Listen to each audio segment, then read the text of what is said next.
जय हिंद दोस्तों, I hope you all are well और आपकी अच्छी प्रिपरेशन चल रही होगी। मैं आशीष भंडारी स्वागत करता हूँ आपके चैनल कृष्णा फाउंडेशन के अंदर एक बार फिर। तो आज हम पढ़ेंगे क्लास 12 की ज्योग्राफी खत्म करने वाले हैं, ह्यूमन ज्योग्राफी स्टार्ट करने वाले हैं। ठीक है, अगर चैनल पर नए हैं तो चैनल को सब्सक्राइब कीजिएगा, लाइक कीजिएगा, शेयर कीजिएगा अपने दोस्तों के साथ।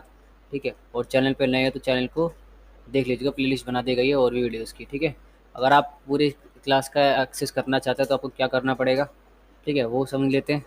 ठीक है, पूरी की पूरी क्लास अगर आप एक्सेस करना चाहते हैं, पूरा का पूरा कोर्स अगर आप चाहते हैं कि घर बैठे आप इसका लाभ उठा पाएँ, तो आपको करना क्या होगा। सामने आपको स्क्रीन पे क्यूआर कोड दिख रहा होगा, आपको इसको स्कैन करना है और स्कैन करने के तुरंत बाद आपको पेमेंट करनी है 201 रुपये की।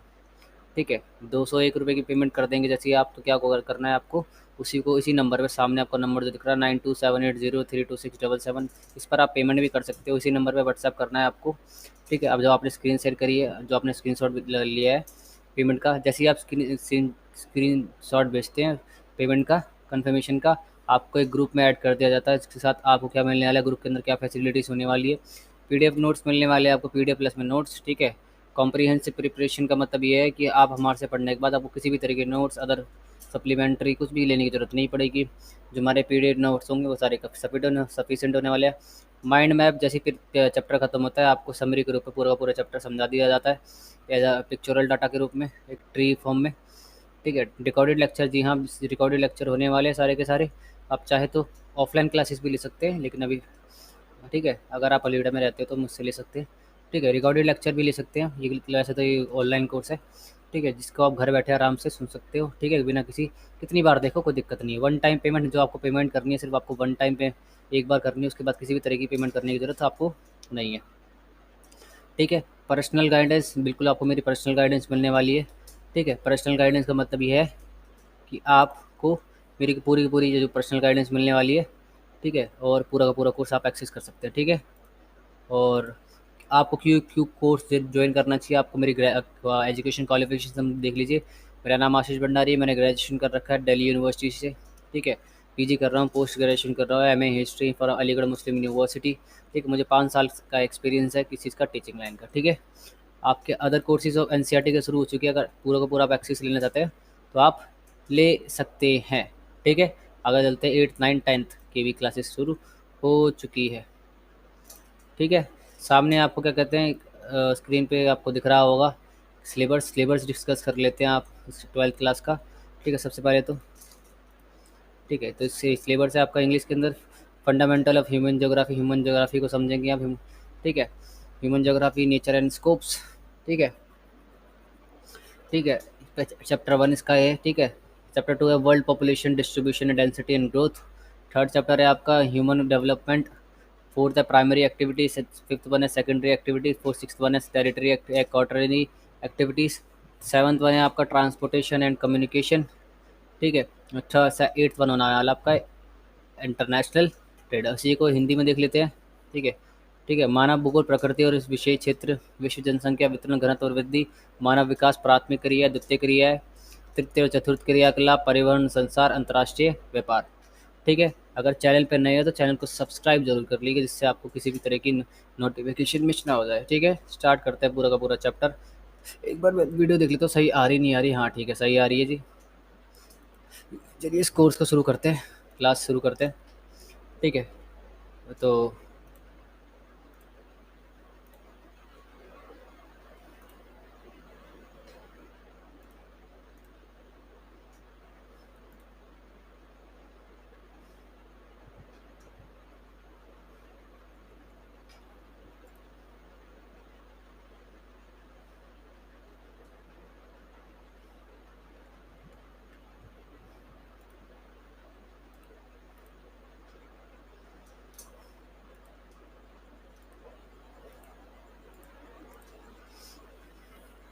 सामने आपको एक स्लाइड दिख रही होगी, तो उस स्लाइड को देखिए आप आराम से। उसको जूम थोड़ा कर लेते हैं हम, जिससे क्या आपको दिक्कत ना हो। ठीक है, बिल्कुल सही है जी, हिंदी में इसको जूम कर ही लेते हैं। ठीक है, ठीक है, क्लास स्टार्ट कर लेते हैं एक बार। ठीक है, ठीक है, स्टार्ट करते हैं।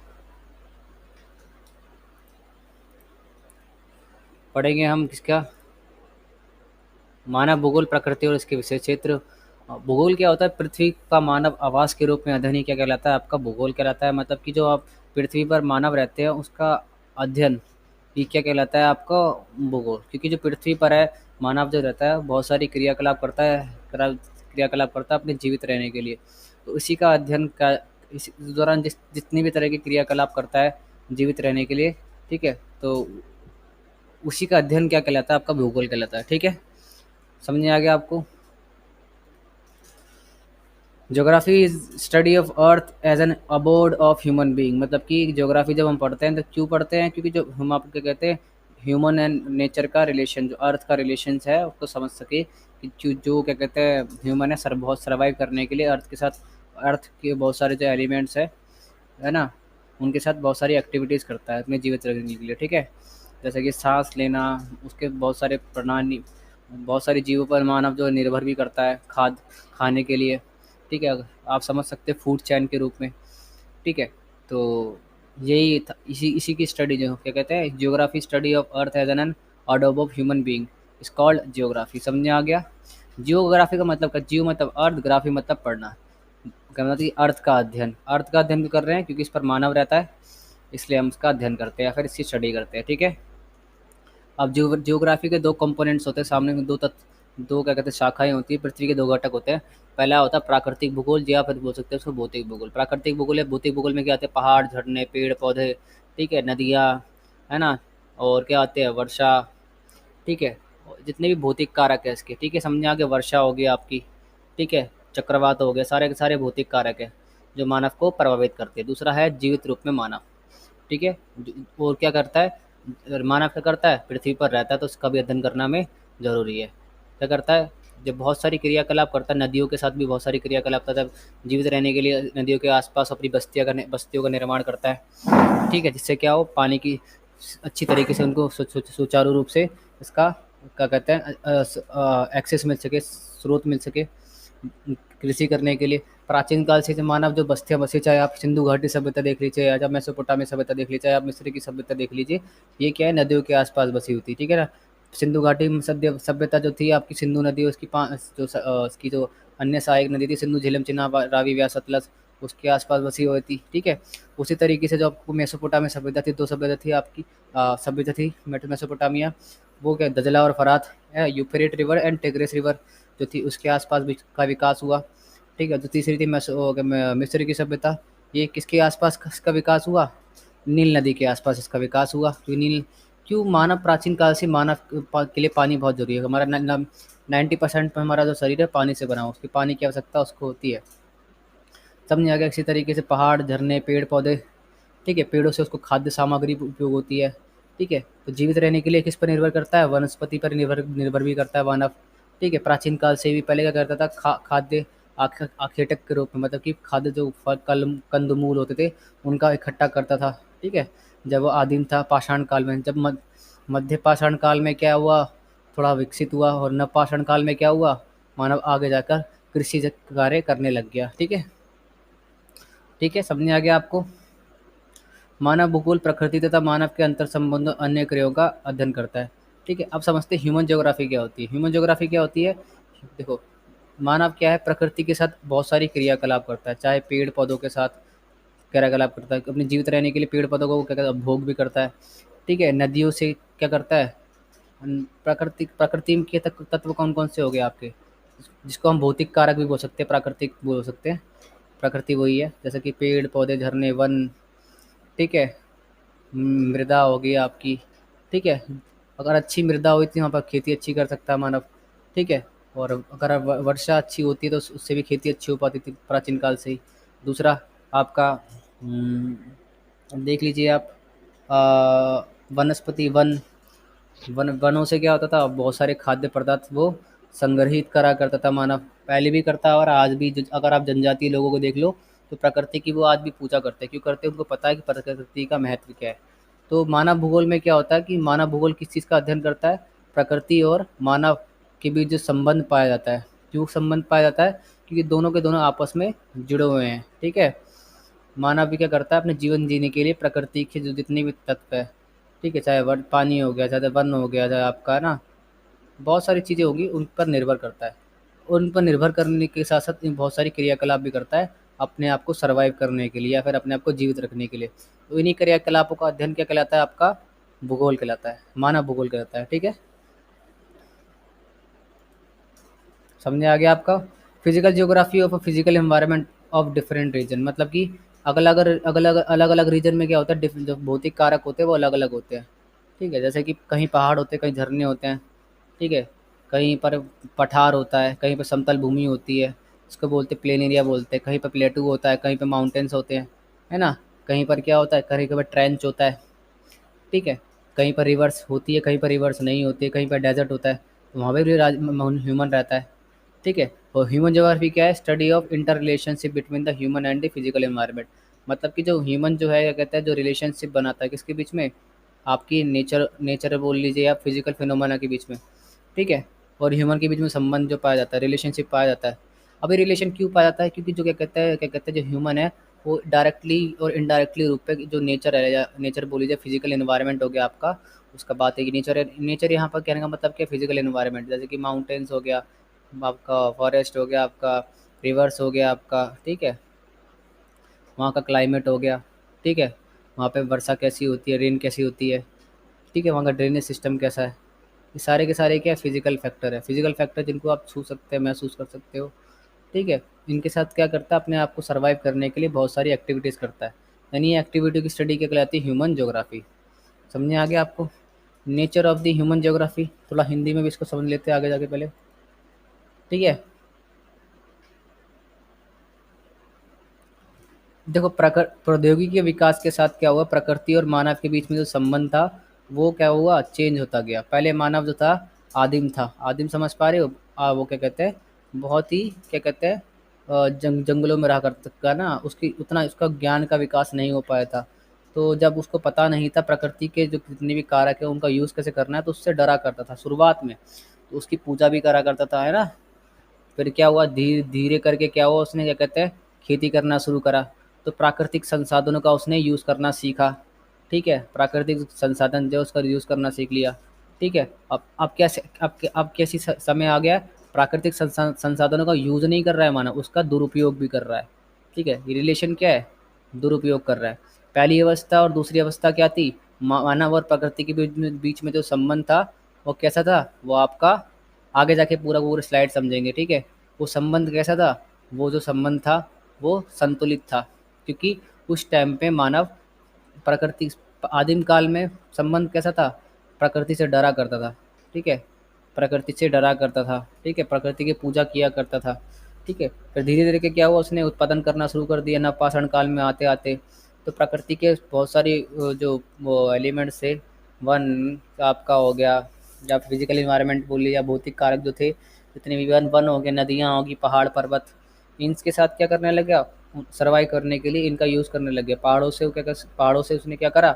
औजारों का निर्माण करा, है ना? पहाड़ों से जो क्या कहते हैं लकड़ियाँ प्राप्त होती है उनसे भी औजार बनाए, है ना? और जो क्या कहते हैं आपकी पत्थर होते हैं उनसे भी बहुत सारे औजार बनाए, ठीक है? समझ आ गया नहीं आ गया? ठीक है। तीसरी अवस्था में क्या हुआ, जिसको बोलते हैं आधुनिक मानव। मानव ने क्या करा? अपनी प्रौद्योगिकी का विकास करिए। पहले में जो मानव जो था क्या कहते हैं, जो उसके पास टेक्नोलॉजी थी उसके पास तो थी, इसमें थोड़ा परिवर्तन तो आया। अब लेकिन धीरे धीरे करके क्या हुआ, प्रौद्योगिकी का मतलब क्या होता है? किसी भी कार्य करने का तरीका। देखो पहले जो मानव जो कृषि करा करता था दूसरी अवस्था के अंदर, वो कृषि जो किया करता था बहुत ही पुरानी तकनीक थी, अच्छी तरीके से नहीं कर पाता। प्राकृतिक संसाधनों का उपयोग तो करना सीख रहा था लेकिन सही तरीके से यूज़ नहीं कर पाता था।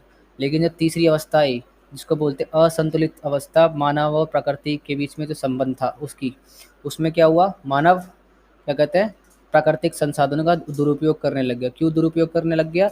अब मानव के पास जो प्रौद्योगिकी थी, टेक्नोलॉजी थी, वो क्या थी? उन्नत थी। मानव ज्ञानवान हो चुका था, उसको पता था कि प्राकृतिक संसाधनों का कैसे यूज़ करना है, कैसे यूज़ नहीं करना है सही तरीके से। समझ में आ गया? ठीक है।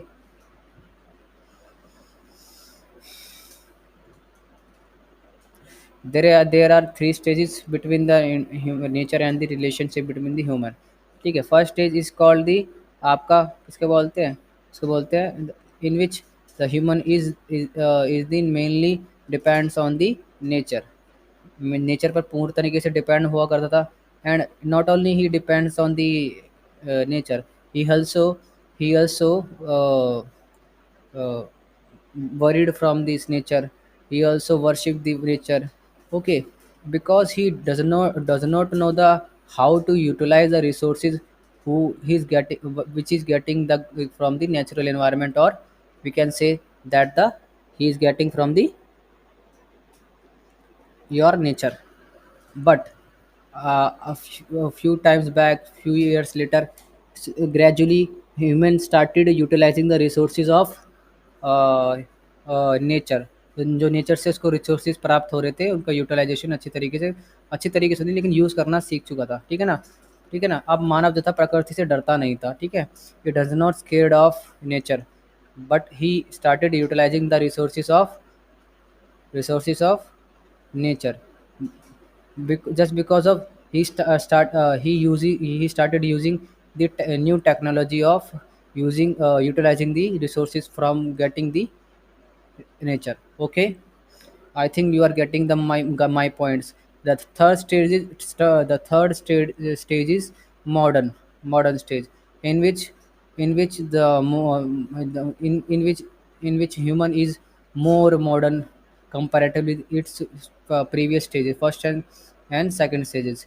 Humans started utilizing, not only utilizing the resources from getting the physical environment or the nature, he harnessing the resources. ठीक है, he started harnessing the resources. Okay, or not only harnessing the resources, he started the using resources from its limitation, मतलब कि जो इनकी limits थी उससे भी ज़्यादा इनका यूज़ करना शुरू कर दिया। मतलब कि पानी तो था उसके पास, लेकिन पानी का दुरुपयोग भी करना शुरू कर दिया। पहले क्या, पानी सिर्फ उतनी मात्रा में यूज़ करा करता था कि यूज़ कर सके सिर्फ उसको, लेकिन अब क्या, उस पानी का दुरुपयोग भी करने लग गया, उसको गंदा भी कर रहा है। जैसे कि नोटिस करना, आजकल बहुत सारे कारखाने लगाते हैं। पानी का यूज़ तो हुआ करता था नॉर्मल पानी पीने के लिए, अब उसके लिए पेप्सी बनाते हैं, कोक बनाते हैं। तो क्या होता है, बहुत सारी फैक्ट्रियाँ करती है, पानी का यूज़ करती है। आपको पता होगा, अगर आपको पता ना हो, एक डाटा के अनुसार अगर आपको 1 लीटर पेप्सी बनानी है तो कम से कम 50 से 60 लीटर पानी उसके लिए चाहिए होता है, उसको बनाने के लिए। समझ पा रहे हो? तो उसका यूटिलाइज तो कर रहा था, लेकिन अब क्या है, मानव यूटिलाइजेशन उसके लिमिट से ज़्यादा करना है।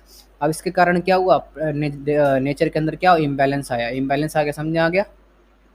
तो first stages of human and first second stages of relationship between the human and the you can say nature is balanced, but hence he comes into the third stage.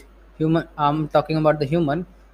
The relationship between the nature and the human start imbalancing. Why relationship become imbalanced? Just because of humans started harnessing the resources from getting the nature or physical environment. ठीक है, पहले देखो example और देता हूँ। पहले क्या हुआ करता था, मानव जो था वनों से क्या करता था, सिर्फ खाद्य चीज़ें, लकड़ी, कच्ची लकड़ी यूज़ करता था। लेकिन धीरे धीरे क्या हुआ, वनों की उसने कटाई करना शुरू कर दिया, जंगलों को काटना, डिफॉरेस्टेशन करना शुरू कर दिया अपने यूज़ के लिए, खेती के लिए बोल सकते हो, लकड़ी के लिए यूज़ कर रहे हो। इससे क्या हुआ, पेड़ कट रहे तो क्या हुआ, पेड़ कटेगा तो क्या होगा, वहाँ का एरिया थोड़ा गर्म हो जाएगा, क्योंकि पेड़ क्या करते हैं, आसपास के जो वातावरण होता है उसको ठंडा रखते हैं। ठीक है, अगर ऐसा नहीं हो पाएगा तो क्या हो, गर्मी बढ़ेगी, गर्मी के साथ क्या होगा, मानव को पीड़ा का सामना करना पड़ेगा। जो बैलेंस बना हुआ था जो नेचर के अंदर, वो क्या हुआ, इम्बैलेंस हो जाएगा। समझ आ गया? Nature of the human geography. अब नेचर ऑफ ह्यूमन जियोग्राफी के अंदर क्या है, देखो अब समझते हैं। हिंदी में तो थोड़ा देख लेते हैं।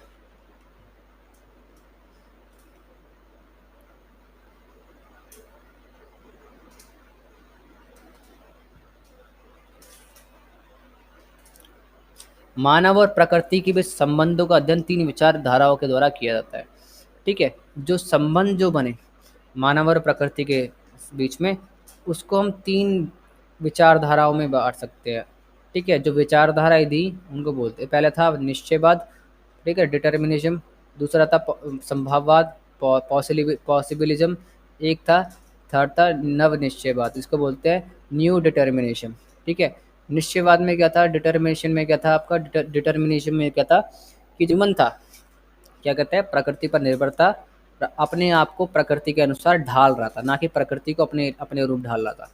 ठीक है। लेकिन आपका संभववाद में क्या हुआ, जिसको बोलते हैं पॉसिबिलिज्म। अब human start utilising the resources from getting the natural environment, और we can say the physical environment हो।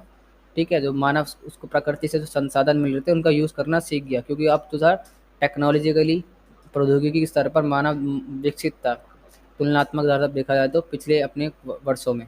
ठीक है। उसने आग का आविष्कार कर लिया, पहिए का आविष्कार कर लिया। ठीक है। तो समझ में आ गया। अब थर्ड स्टेज थी आपकी, जो थर्ड अवधारणा बोलते हैं नवनिश्चयवाद। अब क्या हुआ, जब जैसे ही क्या कहते हैं, आपका जो ह्यूमन क्या करता था, जो उसको संसाधन प्राप्त हो रहे थे, रिसोर्सेज प्राप्त हो रहे थे प्रकृति से, वो क्या हुआ, इम्बैलेंस हो गया। क्यों हो गया, अब उनको सही से यूज़ ही नहीं कर रहा था उसको, बस कि उसका दुरुपयोग करने लग गया। नवनिश्चयवाद का कहता है कि अगर आपको विकास करना है तो आपको क्या करना पड़ेगा, प्रकृति का भी ध्यान रखना पड़ेगा, इसकी सीमा से ज़्यादा आपको उपयोग नहीं करना है। ठीक है। ठीक है। अगर आपको उस सीमा से ज़्यादा, अगर मान के चलो किसी भी मानव का, किसी भी मानव जाति का अगर आपको विकास करना, किसी भी विकास चाहिए, तो आपको संसाधनों की जरूरत पड़ती है। नवनिश्चयवाद क्या कहता है। ठीक है। तो उन संसाधनों की एक सीमा होती है। ठीक है। अगर आप उस सीमा से ऊपर जाओगे, आपको प्रकृति का ध्यान रखना पड़ेगा। समझ में आ गया। ठीक है। अब निश्चयवाद के कुछ समर्थक थे, जिसमें से पहला कौन था, डिटर्मिनिज्म के 3 समर्थक थे। कुछ समर्थक थे, उन्होंने क्या बोला, रेंटजेल, एलसी सैंपल। समझ में आ गया। जो पॉसिबिलिज्म बोलते हैं या संभववाद बोलते हैं, ठीक है, वो क्या कहते हैं उनके समर्थक कौन कौन थे, पॉल विडॉल, ठीक है, डिलॉक्स ब्लॉक, ठीक है। और नवनिश्चयवाद के कौन कौन से थे आप, ग्रिफिथ टेलर, ठीक है। अब मानव भूगोल के कुछ उपक्षेत्र थे। ठीक है। इसको थोड़ा क्वेश्चन भी थे, उसको देखेंगे। ठीक है। इंट्रोडक्शन क्लास है, कोई भी किसी भी तरीके की टेंशन लेने की ज़रूरत है नहीं, क्योंकि इंट्रोडक्शन क्लास ऐसे ही होती है। ठीक है। नेक्स्ट वीडियो में हम इसके क्वेश्चन भी करेंगे। ठीक है।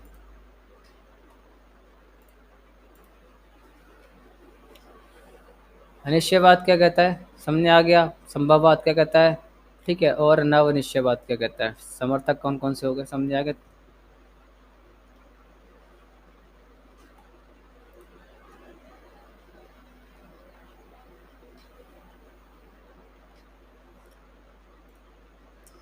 Nature of the human geography, इसको बोलते हैं मानव भूगोल की प्रकृति।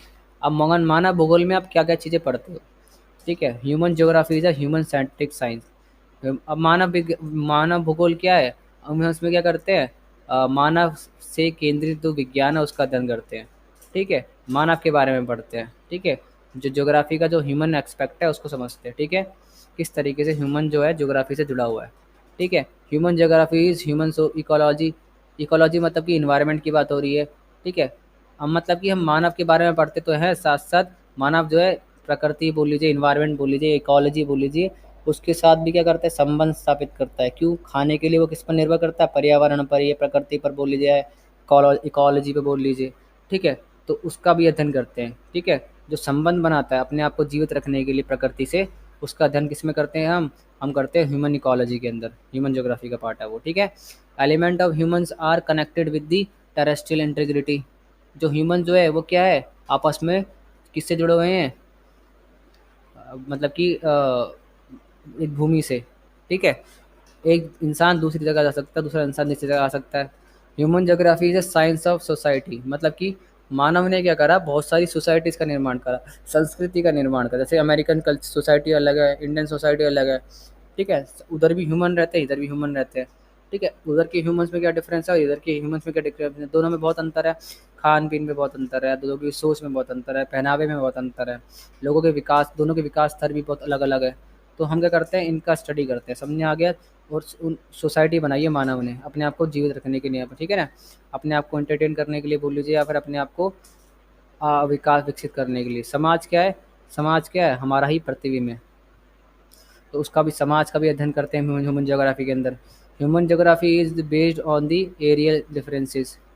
मतलब कि ह्यूमन ज्योग्राफी क्या करते हैं हम, जो एरियल डिफरेंसेस है, अलग अलग जो विभिन्नताएं हैं, अलग अलग क्षेत्रों में जो विभिन्नताएं हैं, मानव द्वारा जो उत्पन्न की गई है, समाज द्वारा जो उत्पन्न की गई, उनका भी अध्ययन करते हैं। अब फील्ड ऑफ ह्यूमन ज्योग्राफी कौन कौन सी फील्ड है? ठीक है, हम पढ़ते हैं study of population and it's capability. ठीक है, जब ह्यूमन ज्योग्राफी की अगर बात करते हैं, तो अगर आपको ह्यूमन ज्योग्राफी समझना है तो आपको पॉपुलेशन के बारे में पढ़ना पड़ेगा। ठीक है, it studies the use and the management of the resources of the region. ठीक है, अगर ह्यूमन ज्योग्राफी पढ़ते हो कि ह्यूमन क्या करता है, रिसोर्सेज यूज़ करता है अपने डेवलपमेंट के लिए। ठीक है, तो इनका मैनेजमेंट कैसे किया जाए, इन रिसोर्सेज को किस तरीके से अच्छी तरीके से इनको यूज़ किया जाए, इसको भी हम क्या कहते हैं, इसका भी स्टडी समझ करते हैं ह्यूमन ज्योग्राफी के अंदर। स्टडीज कल्चरल इन्वायरमेंट, मतलब कि मानव जो कल्चर बनाया आसपास अपने, ठीक है, क्योंकि मानव उसमें रहता है। ठीक है, तो उसका भी स्टडी करते हैं हम कल्चरल इन्वायरमेंट के अंदर। ठीक है, it is a study of environmental adaptation. Environment adaptation का मतलब ये है कि ह्यूमन जो है समय के साथ साथ अपने आप को प्रकृति के अनुसार ढाल लेता है, ढालना सीख गया, तभी तो ह्यूमन इतने सालों तक जीवित रह पाया। डायनासोर क्यों विलुप्त हो गए? बहुत सारे जीव जो है क्या कहते हैं, विलुप्त हो जाते हैं, मतलब एग्जिस्ट हो जाते हैं, मतलब कि गायब हो जाते हैं। क्यों? वो प्रकृति के अनुसार अपने आप को ढाल नहीं पाते हैं। मानव ने अपने आप को ढाल लिया, अडेप्ट कर लिया, प्रकृति को अनुसार ढल गया, तो इसलिए वो आगे विकसित हो पाया। ठीक है, तो इसी की स्टडी हम किस में करते हैं, इन्वायरमेंटल अडेप्टेशन। ठीक है, समझे आगे? It studies about the time sequence और इन्वायरमेंटल अडेप्टेशन। ठीक है, मानव ने जो क्या कहते हैं परिवर्तन किया अपने आप को, ठीक है, वो कैसे परिवर्तन किया, पहले प्राचीन काल में मानव ने कैसे अपने को परिवर्तन किया, क्या कहते हैं नवपाषाण काल में कैसे परिवर्तन किया, ठीक है, और आपका आधुनिक काल में उसने आपका को कैसे परिवर्तन किया। ठीक है, इसको स्टडी करते हैं। Approaches to study human geography, अब मतलब कि कौन कौन सी अप्रोचेज है, मतलब कि अप्रोचेज मतलब क्या होता है, किस तरीके से आप ह्यूमन ज्योग्राफी को पढ़ सकते हैं। एक होती है इकोलॉजिकल अप्रोच। इकोलॉजिकल अप्रोच समझते हैं, क्योंकि मानव जो इकोलॉजी या नेचर से जुड़ा हुआ है, तो बहुत सारी क्या कहते हैं, बहुत सारी एक्टिविटीज़ करता है इन्वायरमेंट में इनमें रहते हुए, इन्वायरमेंट का यूज़ करता है या फिर नेचर का यूज़ करता है। ठीक है, अगर आपने इकोलॉजी को समझ लिया तो आप ह्यूमन को भी आप समझ सकते हो। तो इस अप्रोच को बोलते हैं इकोलॉजिकल अप्रोच। दूसरी बात है रीजनल अप्रोच। रीजनल अप्रोच में समझते हो आप, क्या कहते हैं जो क्या कहते हैं जो डिफरेंस रीजन है, उनमें ह्यूमन क्या करता है, बहुत सारी एक्टिविटीज़ करता है, जैसे कि अमेरिका में यूएसए में रहती है। ठीक है, बिहेवियर अप्रोच। ठीक है, बिहेवियर अप्रोच मतलब कि व्यवहारवाद जिसको बोलते हैं। Welfare approach. ठीक है, वेलफेयर मतलब कि कल्याण वाली जो अवधारणा है। सिस्टमैटिक अप्रोच आगे पढ़ेंगे इसके बारे में डीपली। ठीक है, सिस्टमैटिकली क्रमबद्ध अध्ययन भी करते हैं मानव का। समझ आ गया आपको? तो डरो मत, ये जो चैप्टर है आपका सिर्फ इंट्रोडक्शन चैप्टर है। ठीक है, कोई खौफ की ज़रूरत नहीं, नहीं समझ में आएगा तो, क्योंकि देखो कोई भी चीज़ होती है ना शुरुआत में नहीं समझ में आती है। समझने इसलिए नहीं आती है कि आपको आप पढ़ नहीं सकते, समझने इसलिए नहीं आती, जो चीज़ नहीं होती है ना वो हमें थोड़ी सी मुश्किल लगती है शुरुआत में, लेकिन धीरे धीरे करके जब ये जो बहुत सारे जो वर्ड्स है आपको शुरुआत में समझने नहीं आ रही मैं क्या बोल रहा हूँ। अडेप्टेशन बोल लिया, ह्यूमन ज्योग्राफी हो गया, रिलेशनशिप हो गया between the human and the nature. ठीक है, बहुत सारी चीज़ें हमें नहीं समझ में आएगी, लेकिन धीरे धीरे करके क्योंकि हमें जब हमारे कानों में बहुत बातें सुनती रहेगी तो क्या होगा, हम धीरे धीरे करके उस चीज़ों को समझना शुरू कर देंगे। ठीक है, और हमारे दिमाग में बोलेगा हाँ ये मैंने तो पढ़ रखा है। तो इस चैप्टर का थोड़ा, ये जो इस यूनिट को थोड़ा सा आप थोड़ा पेशेंस से समझिए, पेशेंस समझते हो, सब्र से समझिए, जिसके कारण क्या हो आपको चीज़ें दिमाग में यूज टू हो जाए या व्यवहारिक हो जाए, आपको नहीं ना लगे। समझ आ गया?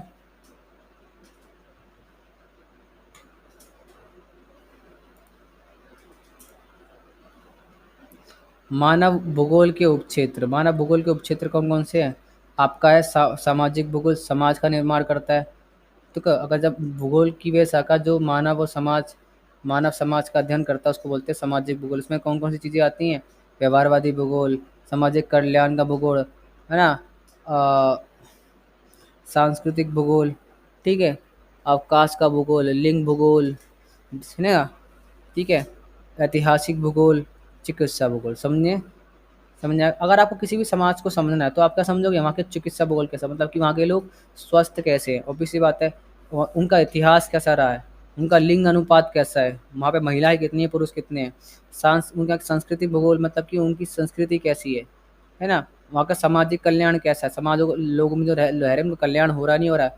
और फर्स्ट वन था आपका व्यवहारवादी भूगोल। समझ आ गया? ठीक है, मानव भूगोल का दूसरा उपक्षेत्र है आपका नगरीय भूगोल। नगरीय भूगोल समझ पा रहे हो? बहुत सारी बस्तियों का निर्माण करता है मानव अपने रहने के लिए, ठीक है? तो इन बस्तियों को कैसे बसाता है, ठीक है, इनमें कैसे रहता है, तो उसको मैं समझते हैं नगरीय भूगोल। समझ आ गया नगरों के आसपास। तीसरा राजनीतिक भूगोल, ठीक है, निर्वाचन भूगोल, इसका दो पार्ट है, और सैन्य भूगोल, मतलब कि बहुत सारी राजनीतिक गतिविधियों में पार्टिसिपेट करता है मानव, ठीक है, जैसे जिसमें से कौन कौन सी निर्वाचन मतलब समझ सकते, इलेक्शन लड़ना, इलेक्शन में वोट देना, टीट। सैन्य भूगोल समझते हो, सेना से संबंधित है, ठीक है, सैनिक बहुत सारी गतिविधियाँ करता है मानव, तो उसमें हम सैनिक भूगोल के अंदर ये पढ़ते हैं। जनसंख्या भूगोल, मतलब कि जनसंख्या के बारे में पढ़ते हैं, जनसंख्या की घनत्व कितना है, कितनी जनसंख्या है, और देशों के साथ भी तुलना करते हैं कि भारत की जनसंख्या के अंतर क्या है, और जनसंख्या दर क्या है, और अमेरिका की जनसंख्या दर क्या है, ठीक है, जिसके कारण हम मानव को समझ सकते हैं, जो मानव में जो बहुत सारी कमियां हैं उसको भी हम समझ सकते हैं इन चीज़ों से। अवकाश भूगोल है आपका। फोर्थ लास्ट बने आपका आर्थिक भूगोल। आर्थिक भूगोल क्या है, तो मानव अपने जीवन जीने के लिए बहुत सारी क्रियाकलाप करता है ना, बहुत सारी चीज़ें करता है जिससे कारण वो जीवित रह सके, है ना, कमाई धंधा धंधा भी करता है। तो हम उनको संसाधन भूगोल से समझ सकते हैं। देखो मानव अपने आप को अगर उसको विकास करना है या फिर कमाई करनी है तो उसके पास रिसोर्सेज होनी चाहिए। इन रिसोर्सेज के बारे में पढ़ते हैं मानव संसाधन भूगोल। कृषि भूगोल में मानव बहुत सारी कृषि गतिविधियाँ करता है, तो कृषि भूगोल में संबंधित मानवीय गतियों का अध्ययन किया जाता है। उद्योग भूगोल में बहुत सारी उद्योगों की स्थापना करता है, तो उद्योग भूगोल में जो मानव की औद्योगिक गतिविधियाँ होती है उसका अध्ययन करता है मानव, क्या कहते हैं, उद्योग भूगोल। विपणन भूगोल जब मानव क्या करता है, बहुत सारी चीज़ों का उत्पादन कर लेता है खेती बाड़ी से, ठीक है, तो क्या करता है उसको मार्केट में बेचता है, ठीक है, उसका अध्ययन क्या करता है आपका विपणन भूगोल। पर्यटन भूगोल समझ पा रहे हैं? बहुत सारी मानव क्या करता है, पर्यटन के लिए बहुत सारी चीज़ें बना रखी, वहाँ जाता भी है, ठीक है, घूमने फिरने के लिए, ठीक है, तो पर्यटन भूगोल में इसके बारे में पढ़ते हैं। अंतर्राष्ट्रीय व्यापार का भूगोल, जो मतलब कि जो मानव है एक देश से दूसरे देश के बीच में व्यापार भी करता है, एक देश से दूसरे जगह, पहले ये तो बहुत प्राचीन काल से, और अरब लोग आए भी थे, ठीक है, तो क्या कहते हैं अंतर्राष्ट्रीय व्यापार का भूगोल, मतलब कि हम अंतर्राष्ट्रीय व्यवहार जो भी क्या है भूगोल को प्रभावित करता है, ठीक है। कैसे मैं आपको बताता हूँ, मान के चलिए किसी एरिया में क्या है, सड़क ढंग से बनी हुई है, ठीक है, तो वहाँ पे क्या होगा, आवाजाही अच्छी तरीके से होगी, लोग एक जगह से दूसरी जगह जा पाएंगे, ठीक है, लोग एक जगह से दूसरी जगह जा पाएंगे तो वहाँ बहुत सारी बस्तियों का निर्माण कर पाएंगे। मानव के बारे में पढ़ना पड़ेगा। समझ आ गया आपको? यही था वैसे तो अब इसका। अब थोड़ा इसको इंग्लिश में देख लेते हैं।